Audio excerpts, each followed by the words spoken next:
wacana poros ketiga ini mencuat, saudara, ketika beberapa media mengatakan ketika Pak Muhaimin kemungkinan pada beberapa waktu ke depan ditolak untuk menjadi wakil presiden Pak Jokowi, kemungkinan maka nanti akan ada wacana membentuk poros ketiga. Betul demikian? Saya ke Pak Abdul Qadir Karding. Betul Pak, seperti demikian. PKB itu sudah punya plan B. Kalau sampai nggak jadi cawapresnya Pak Jokowi, bikin poros ketiga. Sekarang belum ada keputusan tidak jadi cawapres atau Pak Jokowi atau tidak. Keputusan menurut Pak Jokowi itu diambil masih panjang.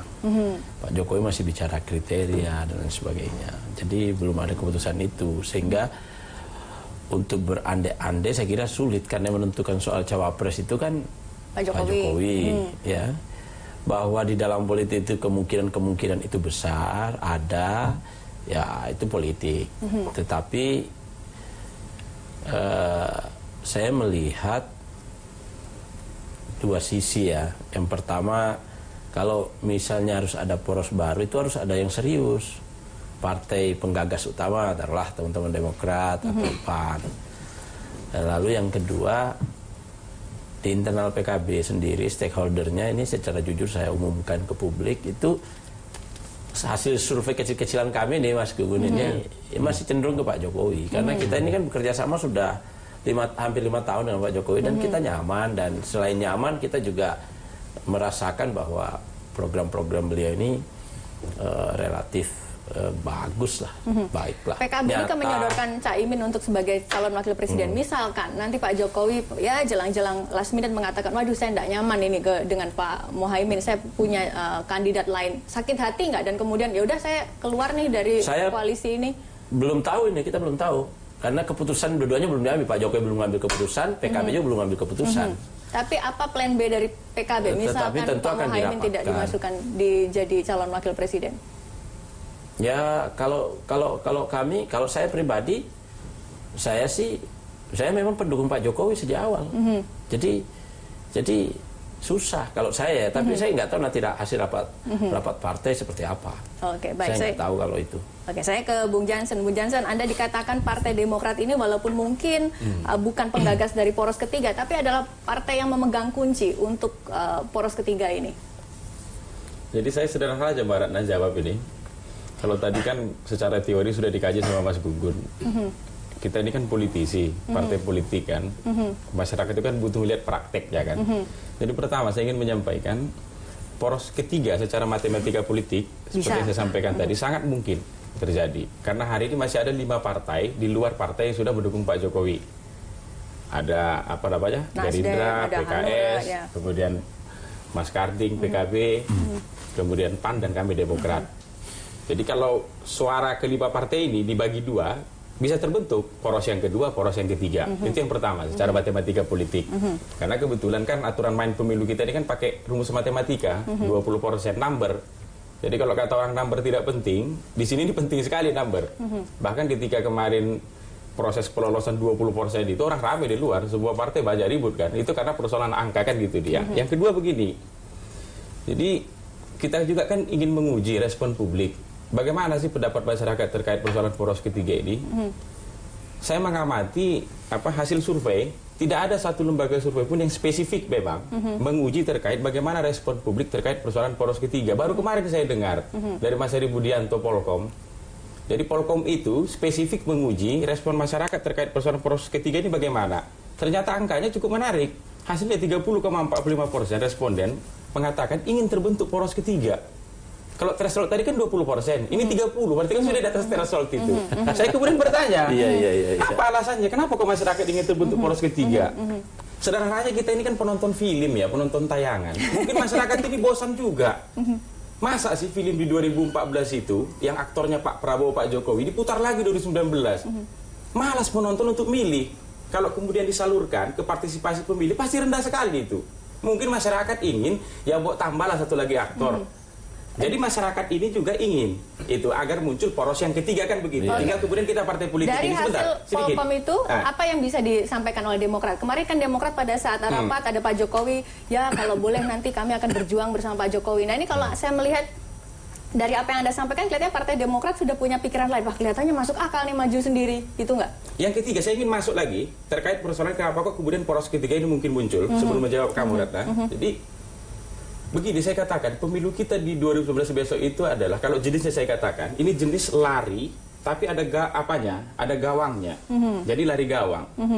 Jadi gawangnya itu adalah parliamentary threshold 4%. Jadi begini, ikutlah misalnya Partai Demokrat atau PKB misalnya di poros Pak Jokowi. Pak Jokowinya menang, PKB-nya hanya dapat 3%, nggak ada guna. Nggak ada guna. Itu. Jadi lebih baik seperti PAN. Tidak ikut di Pak Jokowi, lolos dia parliamentary threshold, di tengah jalan masuk koalisi. Iya.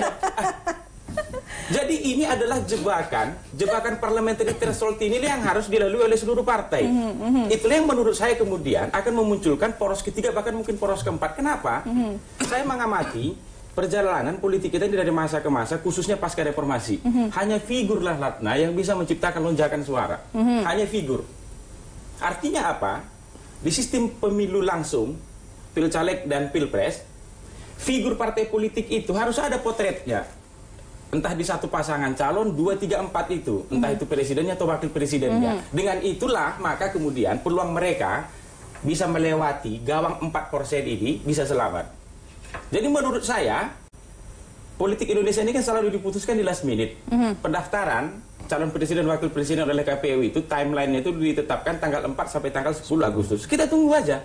Saya kok punya keyakinan, jangan-jangan bukan hanya 3 poros, 4 poros. Oke, hitung-hitungan dari Partai Demokrat sendiri seperti apa? Ya maksudnya kira-kira kan kemarin pada saat ketemu sama Pak Jokowi, wah kalau bisa saya satu perahu dengan Pak Jokowi. Kalau sekilas saya Pak SBY kemarin mengeluarkan komentar seperti itu. Tapi kalau Anda sendiri punya hitung-hitungan Partai Demokrat sampai keputusan sampai hari ini kelihatannya sudah... Sederhananya begini kan number kembali. Kami hari ini punya 10, sekian persen. Kalau kemudian dibentuk poros, ya, dan yang ikut di kami misalnya PKB atau PAN, pakai logika pendekatan apapun, pastilah yang angkanya lebih banyak itu yang akan jadi pemimpin. Jadi sederhana aja kan. Artinya kalau misalnya kami ikut di Pak Prabowo pun, misalnya kan angka juga ini. Itu misalnya ada PKS di situ. Karena wasit yang paling adil itu, ya, itu angka. Siapa yang angkanya paling banyak, ya maka itu yang punya hak juga kan. Kalau di hukum itu ada namanya kreditor preferen, yang diutamakan. Jadi angkanya yang paling tinggi itu yang diutamakan. Yang rendah jadi konkuren, kan begitu dia. Oke, baik. Anda tadi mengatakan kalau secara hitung-hitungan di atas kertas, mungkin ini bisa jadi poros ketiga. Karena apalagi juga ada survei jebakan dari... PT, 4%. Ya, betul. Dan juga ada survei juga dari Polkom yang mengatakan bahwa ada masyarakat yang menginginkan poros ketiga. Persis. Nah, secara psikologis mungkin nggak? Karena kan mungkin PAN maju ada Pak Zulkifli, PKB ada Pak Muhaimin, Demokrat menawarkan Pak AHY misalkan untuk menjadi calon presiden. Nah ini kan pasti nanti gesekannya kuat sekali. Nah begini, 10 tahun Pak Presiden SBY memimpin, semua partai yang kamu sebut itu nyaman bersama Pak SBY. Jadi di Indonesia ini, ya orang itu nyaman hidup bersama Demokrat. Tanya aja Bang Karding, nyaman enggak selama ikut Pak SBY? Tanya PAN. Itu.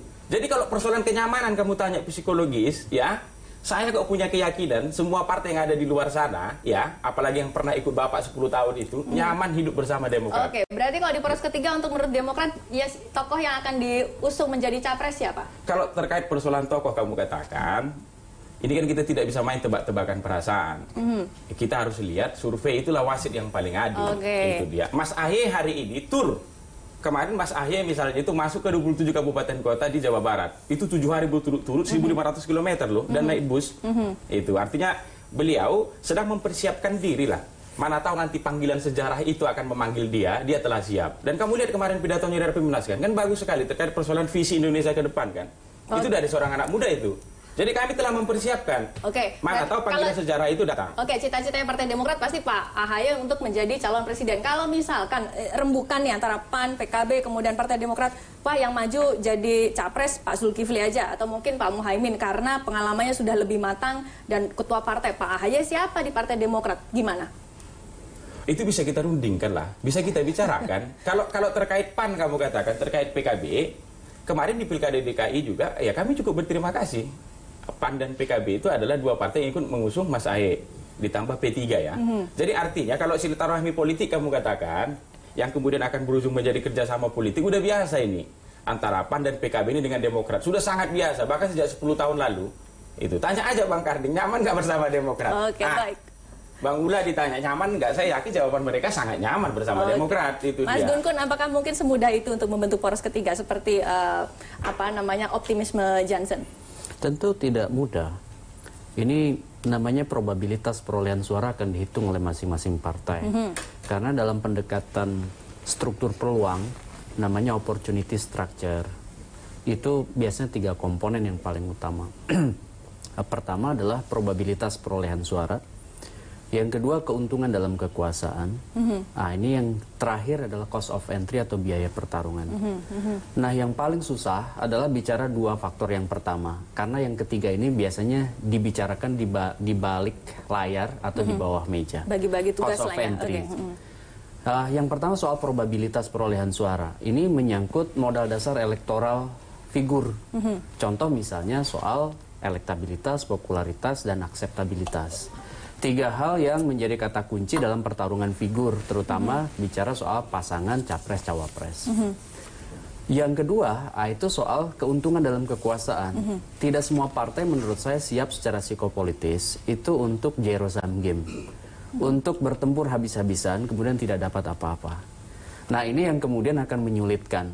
Contoh misalnya, bicara potensi Partai Mas Karding, untuk kenapa kemudian mau kemudian dari awal starting pointnya adalah menjadi cawapresnya Pak Jokowi. Ini tentu juga sebagai bacaan realistis dari PKB melihat tingkat elektabilitas tertinggi sekarang ada di Jokowi kan.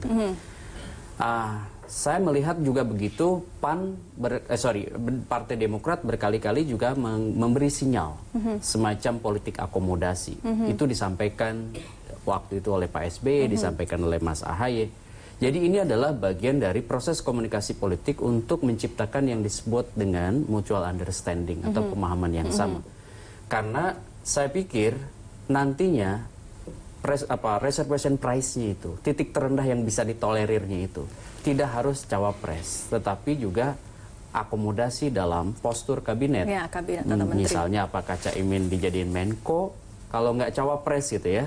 Atau misalnya AHY menjadi menteri, sehingga kemudian punya ruang publicity sampai 2024. Hal-hal seperti ini kan menjadi bacaan keuntungan dalam kekuasaan. Karena sebenarnya pertempuran misalnya Caimin, kemudian AHY, dan figur-figur baru di luar figur utama sekarang, nah second layer-nya itu menurut saya pertempurannya ada di 2024. Sehingga 2019 sampai 2024 yang paling realistis adalah keuntungan dalam kekuasaan. Soal apakah kemudian partai besar, partai-partai itu secara rombongan nyaman dengan Partai Demokrat, bacaannya menurut saya tidak linear. Maksud saya begini, dalam highly fragmented multi-party system yang ada di Indonesia ini kan multi-partai yang terfragmentasi sedemikian rupa karena partai lebih dari 5. Maka biasanya logika yang digunakan dalam membangun koalisi itu adalah koalisi strategis yang sifatnya short term atau middle term, jangka pendek atau jangka menengah. Contoh misalnya jangka pendek adalah 1 periode kekuasaan, jangka menengah adalah kalau si incumbent itu tingkat elektabilitasnya tinggi dan tingkat kepuasan publik di atas angka psikopolitis yang bisa diterima, yaitu di atas 50%. Sekarang dua-duanya ada di Jokowi kan. Sehingga itu pun dialami Pak SBY pada saat mau running ke periode kedua. Hampir 75% partai bergabung di Pak SBY. Apakah kemudian karena nyaman dengan Demokratnya? Menurut saya bukan. Tapi lebih karena posisi incumbent itu kuat. Sehingga kemudian tidak mau zero sum game. Nah, ini pun terjadi sekarang pada Pak Jokowi. Menurut saya kenapa kemudian bandwagonnya itu didapat oleh Jokowi gitu. Karena Pak Jokowi dari indikator-indikator elektoral itu leading, sehingga kemudian partai-partai yang tadi terfragmentasi sedemikian rupa itu lebih memilih tidak mau bertarung habis-habisan, tidak dapat apa-apa, sehingga kemudian membangun semacam koalisi strategis dan mengasih sinyal kuat pada Jokowi. Gitu. Baik, kita tahan dulu sejenak saudara, diskusi kita tetap bersama kami di Saling Silang Jak TV.